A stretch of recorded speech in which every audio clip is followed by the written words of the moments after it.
English classroom YouTube channel में बहुत बहुत स्वागत है। तो प्यारे विद्यार्थियों, हमारा टॉपिक चल रहा है एडजेक्टिव। पिछली क्लास में हमने पढ़ा था कि एडजेक्टिव किसे कहते हैं, एडजेक्टिव की परिभाषा पढ़ी थी, एडजेक्टिव के उदाहरण पढ़े थे, एडजेक्टिव कितने प्रकार के होते हैं, यूज के हिसाब से एडजेक्टिव कितने प्रकार के होते हैं, ये सब हमने पिछली क्लास में पढ़ा था। आज हम पढ़ने जा रहे हैं kinds of adjective. Kinds of adjective, विशेषण के भेद या फिर विशेषण के प्रकार। एडजेक्टिव कितने प्रकार के होते हैं, एडजेक्टिव का अगर हम विश्लेषण करते हैं तो एडजेक्टिव के भी अनेक प्रकार होते हैं। यूज की दृष्टि से, उनके गुण की दृष्टि से, उनकी प्रकृति की दृष्टि से एडजेक्टिव अलग अलग प्रकार के होते हैं। उन प्रकारों का संक्षिप्त रूप आपके सामने व्हाइट बोर्ड पर है, इसको हम एक एक करके आज पढ़ने जा रहे हैं। तो स्टार्ट करते हैं आज की क्लास। अब काइंड्स ऑफ एडजेक्टिव में सबसे पहला जो एडजेक्टिव का काइंड है या एडजेक्टिव का प्रकार है वो है adjective of quality. Adjective of quality, quality means गुण। इसका मतलब है कि adjective of quality, quality means गुण, गुण बताने वाले एडजेक्टिव। ठीक है, एडजेक्टिव ऑफ क्वालिटी में गुण बताने वाले एडजेक्टिव आते हैं। ओके ओके, अब नेक्स्ट है नंबर 2 पर adjective of quantity. Adjective of quantity, ऐसे एडजेक्टिव जो किसी नाउन या प्रोनाउन की क्वांटिटी बताते हैं, मात्रा बताते हैं। यहाँ इस चीज का ध्यान देना, क्वांटिटी अलग है और नंबर अलग है। अगर मात्रा 1 2 3 4 निश्चित संख्या में कोई एडजेक्टिव बताता है तो वो एडजेक्टिव ऑफ नंबर में आएगा। और अगर हाउ मच मात्रा में या परिमाण में बताता है, किसी नाउन या प्रोनाउन की मात्रा या परिमाण बताता है, ऐसे एडजेक्टिव्स एडजेक्टिव ऑफ क्वांटिटी के अंदर आएंगे। तो क्वांटिटी का मतलब हो गया मात्रा या परिमाण, इसको परिमाण भी बोलते हैं। ओके, और एडजेक्टिव का काम क्या है? नाउन या प्रोनाउन का गुणगान करना, नाउन या प्रोनाउन के बारे में और अधिक बताना, नाउन या प्रोनाउन की विशेषता बताना। ठीक है, ये एडजेक्टिव का काम है। अब नेक्स्ट है नंबर 3 पर adjective of number. Adjective of number, number means संख्या। तो इसमें क्या होगा, संख्या बताने वाले एडजेक्टिव, संख्यावाचक, इसको हम संख्यावाचक बोल सकते हैं। संख्यावाचक एडजेक्टिव्स कौन कौन से होते हैं? जो एडजेक्टिव किसी नाउन या प्रोनाउन की संख्या बताते हैं, निश्चित एग्जैक्ट संख्या बताते हैं, 1 2 3 के रूप में बताते हैं, ऐसे सारे एडजेक्टिव्स एडजेक्टिव ऑफ नंबर के अंदर आएंगे। ठीक है, जैसे एक पेन, ये निश्चित संख्या है, एक पेन। इसी तरीके से 2 फिंगर्स, 2 अंगुलियां। तो यहाँ पर 1 2 3 के रूप में अगर हम गिन सकते हैं, 1 2 3 के अंदर जिन नाउन या प्रोनाउन को हम गिन सकते हैं उससे पहले लगते हैं या उसकी विशेषता बताएंगे। ठीक है, तो ये कौन से नाउन या प्रोनाउन होंगे जिससे पहले एडजेक्टिव ऑफ नंबर आएंगे, जिसका सिंगुलर बनेगा, प्लूरल बनेगा। ऐसे नाउन या प्रोनाउन जिनका सिंगुलर और प्लूरल यानी कि एक वचन और बहुवचन स्पष्ट रूप से बनता है, उसकी विशेषता बताने के लिए ही एडजेक्टिव ऑफ नंबर आएंगे। जो अनकाउंटेबल नाउन्स हैं, जिनको हम 1 2 3 में गिन नहीं सकते, उन नाउन से पहले या उन नाउन की विशेषता बताने के लिए एडजेक्टिव ऑफ नंबर नहीं आएंगे। क्यों नहीं आएंगे? क्योंकि स्पष्ट रूप से हम उनको 1 2 3 में गिन नहीं सकते। अनकाउंटेबल जो नाउन होती है उनको हम गिन नहीं सकते। जब हम गिन ही नहीं सकते तो फिर 1 2 3 या नंबर बताने वाले एडजेक्टिव उसकी विशेषता कैसे बता सकते? नहीं बता सकते। क्लियर? तो adjective of number countable noun के साथ आता है। ठीक है, अब फर्स्ट हो गया, सेकंड हो गया, थर्ड हो गया, फोर है प्रॉपर एडजेक्टिव। इसको हिंदी में कहेंगे हम व्यक्तिवाचक विशेषण। व्यक्तिवाचक विशेषण तो सारे है ही, आप एडजेक्टिव से ले लेना इसका। व्यक्तिवाचक विशेषण प्रॉपर एडजेक्टिव। अभी हमने 5-7 क्लासेस पहले पढ़ा था प्रॉपर नाउन, और ये भी पढ़ा था कि प्रॉपर नाउन और कॉमन नाउन में क्या अंतर है, क्या भेद है। ठीक है, तो प्रॉपर एडजेक्टिव प्रॉपर नाउन से बनते हैं। क्लियर? प्रॉपर नाउन मीन्स किसी का निजी नाम। प्रॉपर नाउन मीन्स किसी का निजी नाम। अब किसी के निजी नाम से, निजी नाउन से, निजी नाम बताने वाले वर्ड से एडजेक्टिव अगर बना दिया, या प्रॉपर नाउन से बनने वाले एडजेक्टिव प्रॉपर एडजेक्टिव कहलाते हैं। कैसे? जैसे किसी देश का नाम है इंडिया, हमारे देश का नाम है इंडिया। इंडिया क्या है? ये प्रॉपर नाउन है। ये क्या है? प्रॉपर नाउन है। ठीक है, अब इंडिया से हमने बना दिया इंडियन। इंडियन, इंडियन यानी भारतीय, तो ये बन गया एडजेक्टिव। ठीक है, प्रॉपर नाउन से हमने बना दिया प्रॉपर एडजेक्टिव। तो प्रॉपर नाउन क्या होता है? किसी का निजी नाम, किसी स्थान का निजी नाम हो गया, किसी देश का निजी नाम हो गया। इंडिया क्या है? हमारे देश का निजी नाम है, जिससे हमारे देश की पहचान होती है पूरी दुनिया के अंदर। तो इंडिया जो है वो प्रॉपर नाउन है, और इंडिया से ही हम आगे प्रॉपर नाउन से इंडिया से इंडियन बना दिया, तो इंडियन हो गया एडजेक्टिव। इंडियन मीन्स भारतीय। कौन से? भारतीय। ये विशेषता बता रहे हैं, जैसे इंडियन पीपल, भारतीय लोग। तो यहाँ पर पीपल, जैसे ये इंडियन एडजेक्टिव बन गया। और अब इंडियन का प्रयोग कैसे होगा? इंडियन का प्रयोग कैसे होगा? इंडियन पीपल, इंडियन पीपल, भारतीय लोग। तो ये पीपल जो है ये कॉमन नाउन है या नाउन है। ठीक है, और इससे पहले आकर ये इसकी विशेषता बता रहा है, क्योंकि ये प्रॉपर नाउन इंडिया से बना है, इसलिए ये प्रॉपर एडजेक्टिव हो गया। ओके, मुझे विश्वास है आपको समझ में आ गया। अब नेक्स्ट है डिमॉन्स्ट्रेटिव एडजेक्टिव। डिमॉन्स्ट्रेटिव एडजेक्टिव संकेतवाचक विशेषण। संकेतवाचक विशेषण ऐसे विशेषण जो किसी नाउन या प्रोनाउन को संकेत करके बताते हैं। नाउन या प्रोनाउन पास में है तो पास का संकेत, और नाउन या प्रोनाउन दूर है तो दूर का संकेत। जैसे दिस इज पेन। ठीक है, यह एक पेन है, पास में होता है तो दिस आ गया। अब ये पेन मान लो बहुत दूरी पर है, तो हम क्या कहेंगे? This is pen. नहीं, ये गलत है, क्योंकि यह एक पेन है। दूर की वस्तु को हम यह नहीं कहते, दूर की वस्तु को हम वह कहते हैं। तो वह एक पेन है, इसके लिए that is a pen. That is a pen, this is a pen. आपने छोटी क्लासों के बच्चों की बुक्स देखी होगी, उसके अंदर छोटे छोटे बच्चों की बुक्स जो होती हैं वो चित्रों पर आधारित होती हैं। उसमें ऐसे दिया हुआ होगा हाथ का, अगर नजदीक कोई वस्तु है तो उसकी तरफ इशारा ऐसे करके दिया हुआ होगा, है ना? This is a book, this is A bag. और अगर दूर वस्तु है तो उसके लिए दैट का प्रयोग करेंगे। That is A bag, that is A pencil. तो संकेत हो गया, पास और दूर का संकेत हो गया। तो संकेत करके ऐसे विशेषण जो किसी नाउन या प्रोनाउन की तरफ संकेत करके उसकी स्थिति या पास या दूर की स्थिति का बोध कराते हैं, उन सभी एडजेक्टिव्स को डिमॉन्स्ट्रेटिव एडजेक्टिव संकेतवाचक विशेषण कहते हैं। ओके, ये चार ही होते हैं, ज्यादा आपको याद रखने की जरूरत नहीं होती है। टोटल जो संकेतवाचक विशेषण होते हैं वो कुल मिलाकर 4 विशेषण होते हैं। नंबर 1 है दिस, ये डिमॉन्स्ट्रेटिव एडजेक्टिव चल रहा है अपना। डिमॉन्स्ट्रेटिव एडजेक्टिव के अंदर कुल मिलाकर 4 ही होते हैं। पहला होता है दिस, दिस, दिस यानी यह है, ये पास के लिए आता है, पास की तरफ संकेत, पास की वस्तु है या पास के ऑब्जेक्ट्स है उनको बताने के लिए।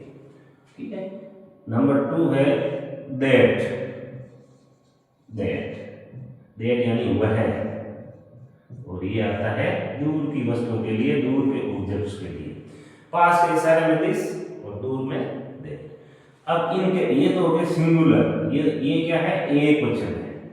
डिमॉन्स्ट्रेटिव प्रोनाउन के एक वचन है, दिस और दैट। क्लियर।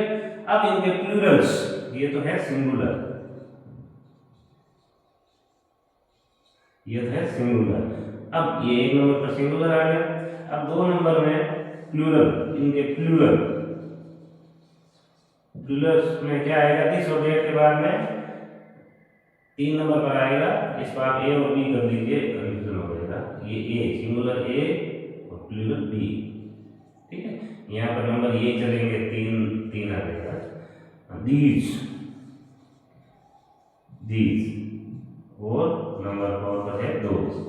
ये डिमॉन्स्ट्रेटिव एडजेक्टिव जो है ये कुल मिलाकर 4 होते हैं। दीज यानी ये, अगर पास में कोई वस्तु है और वो एक से ज्यादा है, बहुवचन है, तो फिर यह नहीं कह सकते।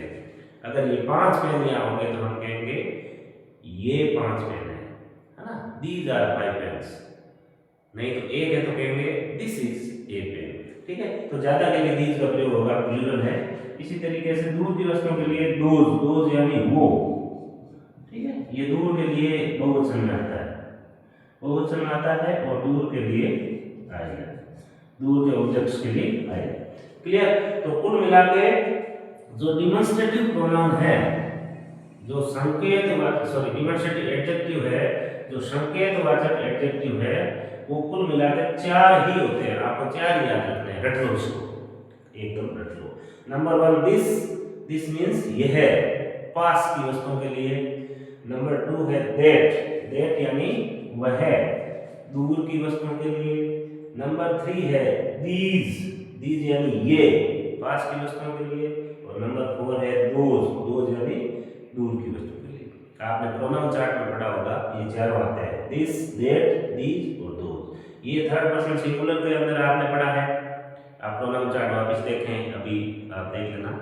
और ये थर्ड पर्सन प्लूरल में 4 डिमॉन्स्ट्रेटिव प्रोनाउन है। Okay, clear. ओके, नेक्स्ट चलते हैं नंबर 6 पर, इंट्रोगेटिव एडजेक्टिव। इंट्रोगेटिव आपने इंग्लिश के अंदर टेंसेस पढ़े होंगे, या आपने सुना होगा कि ये इंट्रोगेटिव सेंटेंस है। इंट्रोगेटिव सेंटेंस मीन्स प्रश्नवाचक वाक्य। ऐसे वाक्य जो प्रश्न पूछने के लिए काम में आते हैं, ऐसे वाक्य इंट्रोगेटिव सेंटेंसेस कहलाते हैं। और ऐसे एडजेक्टिव जो प्रश्न पूछने के लिए काम में आते हैं, वो एडजेक्टिव इंट्रोगेटिव एडजेक्टिव कहलाते हैं। तो इंट्रोगेटिव एडजेक्टिव का काम क्या है, प्रश्न पूछने का काम। इंट्रोगेटिव एडजेक्टिव प्रश्न पूछने के लिए काम आता है। क्लियर। तो इंट्रोगेटिव एडजेक्टिव बहुत से हैं, हम आगे पढ़ेंगे। आप अभी जो इंट्रोडक्शन चल रही है, काइंड्स ऑफ एडजेक्टिव्स की लिस्ट चल रही है, तो इस लिस्ट के हिसाब से आप इनके पहले जो नाम है, 10 तरह के नाम हैं, वो अच्छी तरीके से अपनी नोटबुक में नोट कर लें, उसको अच्छी तरीके से याद कर लें। एक बार में याद नहीं होता है तो 2-3 बार बिना देखे याद करके, फिर बिना देखे अपना खुद का टेस्ट लें, इससे आपकी याददाश्त बढ़ जाएगी। इंट्रोगेटिव एडजेक्टिव यानी कि प्रश्नवाचक, प्रश्नवाचक और विशेषण, ये तो विशेषण चल ही रहा है। नेक्स्ट है नंबर 7 पर distributive adjective. Distributive adjective, distribute करना। जैसे ये कोई चीज है, इसको डिस्ट्रीब्यूट कर दिया, एक इधर इसको दे दिया, एक इसको दे दिया, एक राम को दे दिया, एक श्याम को दे दिया, ये डिस्ट्रीब्यूट हो गई, बंट गई, ठीक है, एक से ज्यादा में चली गई। जब कोई चीज या जब कोई चीजें, जब कोई वस्तुएं या जब कोई ऑब्जेक्ट्स, यहाँ पर बहुवचन होगा, ऑब्जेक्ट्स एक जगह से अलग अलग हाथों में चले जाते हैं, तो वो डिस्ट्रीब्यूट हो जाते हैं, ठीक है। आपको एग्जाम फॉर्म में, एग्जाम हॉल में विद्यार्थियों को जो पेपर डिस्ट्रीब्यूट करते हैं, सर आते हैं, वो पहले देखते हैं 40 स्टूडेंट है रूम में, तो 40 पेपर गिन कर फिर एक एक को डिस्ट्रीब्यूट करते हैं ना, एक एक को बांट देते हैं। डिस्ट्रीब्यूट मीन्स बांटने वाले, ठीक है। डिस्ट्रीब्यूट मीन्स बांटने वाले एडजेक्टिव, जो बांटने का काम करते हैं। ठीक है। इसका जब हम एग्जाम्पल लेंगे, उदाहरणों द्वारा वाक्य समझेंगे तो आपको अच्छी तरीके से समझ में आ जाएगा। डिस्ट्रीब्यूट को आप विभाग सूचक कह दीजिए या बांटने वाले एडजेक्टिव कह दीजिए। इसको हम एग्जाम्पल से करेंगे तो आपको ज़्यादा समझ में आएगा। नेक्स्ट है पजेसिव एडजेक्टिव। ये आपका जाना पहचाना है। पजेसिव एडजेक्टिव आपका जाना पहचाना है। प्रोनाउन चार्ट वाली क्लास के अंदर मैंने इसको विस्तार से बताया है। और प्रोनाउन चार्ट के अंदर जो पजेसिव केस है, किसी भी प्रोनाउन का पजेसिव केस है, उसमें दो कॉलम थे, याद कीजिए आप, दो कॉलम थे। पहला था पजेसिव एडजेक्टिव, दूसरा था पजेसिव प्रोनाउन। तो पजेसिव एडजेक्टिव वाला जो पूरा कॉलम है, ठीक है, माई, आवर, ठीक है, हिज, हर, इट्स, दियर, ये जो पजेसिव वाला जो कॉलम था उसमें वो सारे के सारे पजेसिव एडजेक्टिव होते हैं। वहां पर भी लिखा था प्रोनाउन चार्ट के अंदर, मैंने समझाया था कि चूंकि ये प्रोनाउन के अलग अलग रूप होने के लिए पजेसिव एडजेक्टिव भी उतना ही काम का है जितना दूसरे जो प्रोनाउन के रूप है या केसेस है। तो पजेसिव एडजेक्टिव आपको आता है। आप प्रोनाउन चार्ट अगर आपने याद कर लिया है तो बहुत अच्छी बात है। अगर आपने अभी तक प्रोनाउन चार्ट याद नहीं किया है तो आप इसका वीडियो जरूर देखें। उसके अंदर आपको प्रोनाउन चार्ट पूरा डिटेल से बहुत ही बारीकी से समझाया हुआ है।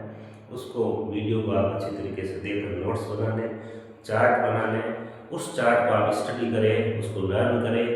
आपका पजेसिव एडजेक्टिव उसके अंदर पूरा का पूरा क्लियर हो जाएगा। ठीक है।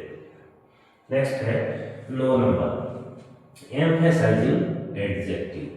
एम्फेसाइज करना, किसी चीज पर जोर देना, ठीक है, किसी पर बल देना, किसी पर जोर देना, किसी पर ज्यादा फोकस करना, उसको बोलते हैं एम्फेसाइजिंग। ठीक है।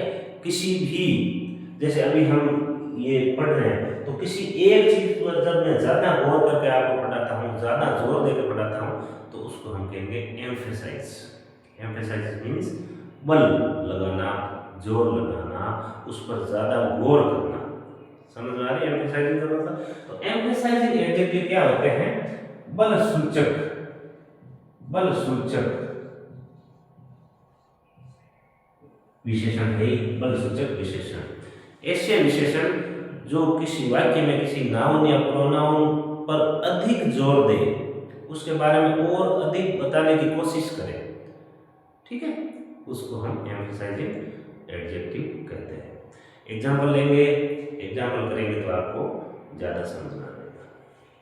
और लास्ट है नंबर 10 है अपनी लिस्ट का, लास्ट नंबर है एक्सक्लेमेटरी एडजेक्टिव।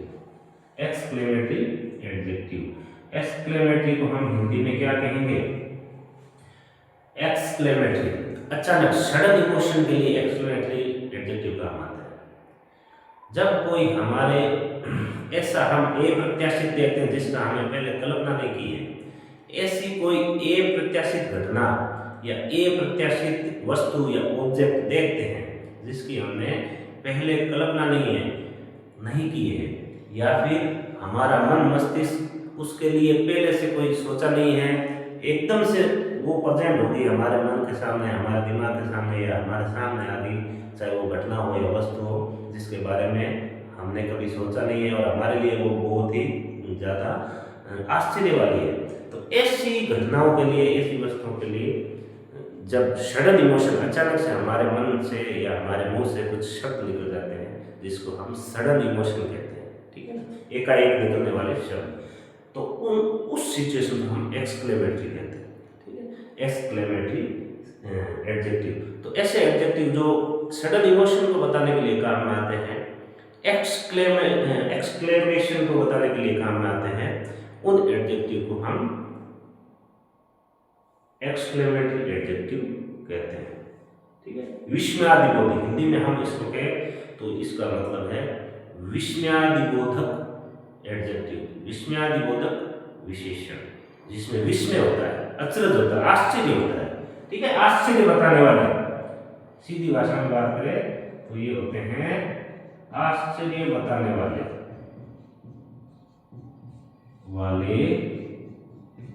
एडजेक्टिव्स, विशेषण, ये सारे होते हैं एक्सक्लेमेटरी। और मैंने पिछली वीडियोज में भी आपको बताया है कि आपको ये जब हम क्लास में पढ़ रहे हैं वो आपको समझाने के लिए है, आपको चिंता करने की कोई ज़रूरत नहीं है।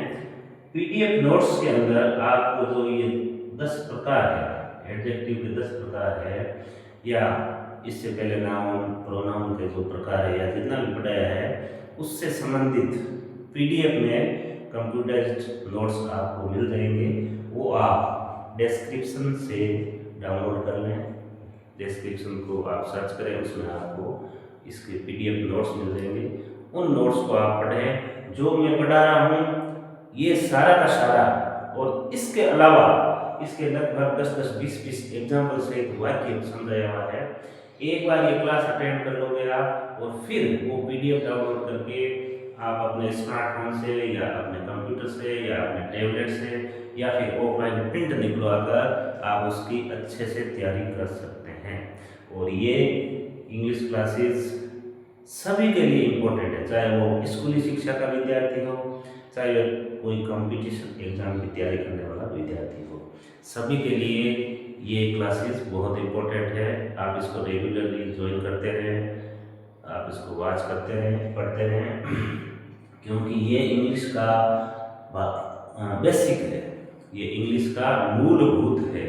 आप चाहे कितनी एडवांस तैयारी कीजिए या कितनी नॉर्मल तैयारी कीजिए, उसके अंदर आपको इसका ज्ञान होगा तभी आप आगे बड़ी तैयारी कर सकते हैं। इसलिए इसको आप जो भी विद्यार्थी है, चाहे वो रीट की तैयारी कर रहे हैं, रीट मेंस की तैयारी कर रहे हैं, या कोई भी एंट्रेंस टेस्ट दे रहे हैं प्री का, जैसे बीएड है, बीएसटीसी है, एलडीसी है, एसएससी है, कुछ भी कीजिए, इंग्लिश में बेसिक अगर आपको सुधारना है तो बेसिक चीज़ें ये है। ये चीज़ें जब आप सीख लोगे तब आप पकड़ कर लोगे। विशेष रूप से जो हिंदी मीडियम के विद्यार्थी हैं, जो ग्रामीण अंचल के विद्यार्थी हैं, जिनकी मातृभाषा तो हम सभी की हिंदी है, लेकिन शहरों में थोड़ा इंग्लिश का बोलबाला आजकल ठीक हो गया, इंग्लिश मीडियम हो गई है स्कूल है। हिंदी मीडियम से पढ़ने वाले विद्यार्थी और ग्रामीण अंचल के विद्यार्थी जो मारवाड़ी नहीं बोल पाते हैं, हिंदी भी सही रूप से बोल नहीं पाते हैं, ऐसे विद्यार्थियों के लिए बेसिक मजबूत करना आवश्यक है। जब आप बेसिक मजबूत कर लोगे, किसी भी चीज़ की स्टार्टिंग कर दोगे, तो फिर आपके समझ में ऊर्ध्वाधर वृद्धि होगी, ठीक है, आप फिर सब कुछ समझ जाओगे। तो प्यारे विद्यार्थियों, आज हमने पढ़ा है काइंड्स ऑफ एडजेक्टिव। मैंने अपनी तरफ से जितना हो सके गहराई से आपको आपकी भाषा में समझाने की कोशिश की है। फिर भी इससे संबंधित आपको कुछ समझ में नहीं आता तो आप कमेंट जरूर कीजिए, और ये वीडियो क्लासेस आप अपने दोस्तों के साथ शेयर जरूर कीजिए। इससे मुझे ताकत मिलेगी और आप लोगों की भी अच्छी कम्युनिटी बनेगी, जिससे आपकी पढ़ाई का माहौल बनेगा। तो आज के लिए बस इतना ही। जय हिंद, जय भारत।